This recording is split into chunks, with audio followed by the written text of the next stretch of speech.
Assalamualaikum warahmatullahi wabarakatuh. Malam pertama Rasulullah bersama Sayyidah Aisyah adalah momen yang dipandang sakral dalam Islam.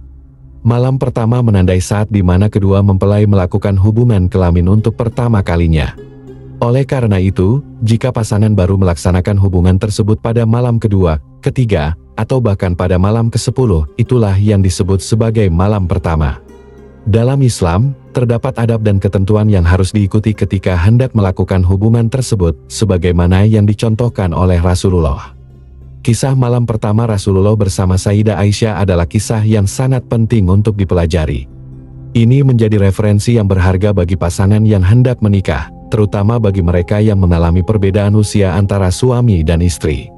Rasulullah bukan hanya seorang nabi dan rasul, tetapi juga merupakan contoh suami yang sempurna yang harus diteladani oleh semua laki-laki. Bagaimana Rasulullah bersikap terhadap istri pada malam pertama pernikahan digambarkan dengan jelas dalam video ini, serta didukung oleh hadis-hadis yang sahih. Bulan Syawal juga mengingatkan kita pada peristiwa penting dalam sejarah Islam, salah satunya adalah pernikahan Rasulullah dengan Siti Aisyah. Peristiwa ini tidak hanya menjadi catatan sejarah yang signifikan, tetapi juga membantah keyakinan masyarakat Arab pada saat itu, yang memandang bulan ke-10 sebagai bulan yang tidak cocok untuk pernikahan. Ahmad Dawasi, dalam Aksi Ratu Nabawiyawat dakwakan Rasulullah menikahi Siti Aisyah, hanya berselang 3 tahun setelah wafatnya Siti Khadijah, istri pertamanya. Akad pernikahan dilakukan di Makkah ketika Aisyah baru berusia 6 tahun, namun hubungan biologis antara Nabi dan Aisyah baru terjadi ketika Aisyah berusia 9 tahun. Hal ini dicatat oleh Ahmad Lawas dalam kitabnya yang berjudul Asiratun Nabawiyah Dawafiyah, halaman 374.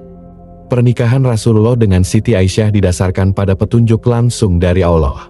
Sebelum menikahi Aisyah, Rasulullah menerima isyarat untuk menikahinya melalui mimpi yang dialaminya sampai 3 kali. Mimpi seorang nabi dianggap sebagai wahyu, sebagaimana disampaikan dalam hadits riwayat Muslim.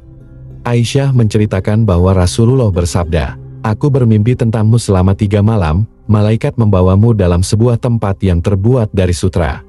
Malaikat itu kemudian berkata, 'Ini adalah istrimu.' Aku membuka wajahmu, dan ternyata engkau di dalamnya." Aisyah menambahkan, "Jika ini datang dari Allah, maka akan berlanjut." Hadis tersebut juga diriwayatkan oleh Imam Muslim. Dalam riwayat lain yang disampaikan oleh Imam Bukhari, Rasulullah hanya bermimpi 2 kali. Sebagai contoh yang patut diteladani, Rasulullah selalu menyampaikan pesan moral yang mulia dalam setiap aspek kehidupannya, termasuk dalam peristiwa pernikahannya dengan putri Abu Bakar As-Siddiq. Ada 2 hikmah besar yang dapat dipetik dari pernikahan tersebut. Pertama, Nabi menikahi Siti Aisyah bukan karena dorongan nafsu jasmani seperti manusia pada umumnya. Hal ini penting untuk dipahami dan disampaikan dengan jelas. Seperti yang telah dijelaskan, Nabi menikahinya semata-mata atas perintah Allah yang disampaikan melalui mimpi yang dialaminya berulang kali. Allah memerintahkan Nabi untuk menikah karena pertimbangan kebaikan. Dengan menjadi istri Nabi sejak usia dini dan kepintarannya, Aisyah menjadi saksi langsung atas berbagai aspek kehidupan Nabi yang tidak dapat dijangkau oleh para sahabat. Dari sinilah Aisyah banyak meriwayatkan hadis dan menjadi sumber ilmu pada masanya, memberikan kontribusi berharga bagi para ulama. Dia diakui memiliki reputasi intelektual yang kuat karena kecerdasannya yang melampaui banyak laki-laki pada zamannya. Berdasarkan referensi yang kuat dari kitab Rawayo Bayan Tafsir Ahkam Minal Quran 2015, jilid 2 halaman 274. Urawa bin Zubair bin Awam pernah mengungkapkan, "Saya belum pernah menjumpai seseorang yang memiliki pemahaman yang lebih mendalam mengenai masalah halal dan haram, pengetahuan syariat, serta kesehatan, selain Siti Aisyah." Dalam riwayat lainnya disebutkan, "Saya belum pernah menemui seseorang yang memiliki pemahaman lebih mendalam tentang Al-Quran, hukum syariah, masalah-masalah haram, fikih, syair, kesehatan, sejarah bangsa Arab, dan nasab selain Siti Aisyah." Muhammad bin Syihab As-Zuhri pernah menyatakan, "Andai saja pengetahuan seluruh manusia dikumpulkan, termasuk pengetahuan istri-istri Nabi, maka itu tidak akan dapat menyaingi kedalaman pengetahuan yang dimiliki oleh Siti Aisyah." Ungkapan tersebut terdapat dalam kitab Siratus Sayyidah Aisyah, halaman 228, yang ditulis oleh Sulaiman An-Nadawi. Selanjutnya, bulan Syawal dianggap sebagai waktu yang baik untuk menikah. Pernikahan Nabi dengan Siti Aisyah pada bulan Syawal dijadikan landasan oleh para ulama sebagai bukti kesunahan menikah pada bulan tersebut. Dalam sebuah hadits yang diriwayatkan oleh Imam Muslim dan Imam Tirmidzi, disampaikan bahwa Aisyah berkata, Rasulullah menikahiku pada bulan Syawal, dan mulai mencampuriku juga pada bulan Syawal. Maka, istri beliau yang mana lagi yang mungkin lebih mendapat perhatian besar di sisinya daripada aku. Seorang perawi hadits tersebut menambahkan bahwa Aisyah merasa bahagia jika para wanita menikah pada bulan Syawal. Berdasarkan hadits ini, Imam Nawawi menjelaskan bahwa hal tersebut menjadi dasar anjuran untuk menikahkan dan menjalani hubungan suami istri pada bulan Syawal.